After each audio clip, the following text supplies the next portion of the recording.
જલ્દી જગાડો ઊંઘ્યા હતા ત્યારે ઊંઘ્યાથી દક્ષ પ્રજાપતિ દીકરી હતા અને આમંત્રણ મોટો ફરવા રખ્યો ને આમંત્રણ હતું આવ્યું છે ને શિવને. શિવ કે તું મત જા તારા પિયરમાં વિઘન થશે પણ મારા બાપને એ તો જાવશે જઈ એટલે બધે ફરતી ફરતી આસન જોયા. શિવનું આસન જોય ને ઊંડમાં પડીને મરીજી હરદ્વારમાં દક્ષનો તમે જાદો દક્ષને અહીંયા હરદ્વારમાં છે પડેલ મરીજી હેમાસણ અહીંયા ફેર અવતાર લીધો. રણભર વનમાં જઈ તપ કર્યો સપ્ત ઋષિના સંગે અને પછી ફેર હગાઈ થઈ ત્યાંના અને હેમાસળ એની દીકરી પાર્વતી. શિવ પરણવા જા તારે શિવે દંડક વનમાંથી રામ લખનને સીતાને શોધો કરતા શંકા કરી હતી.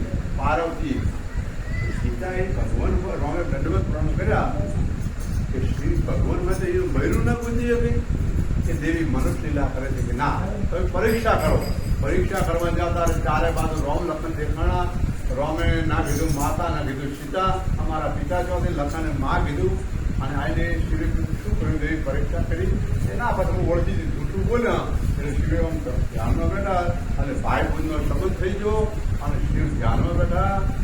ત્યારે હિમાચલને એ પડવા જતા કોમને પ્રગટ કર્યો અને કોમ પ્રગટ કરી શિવને જગાડ્યા. કોમને બાળી દોડ્યો.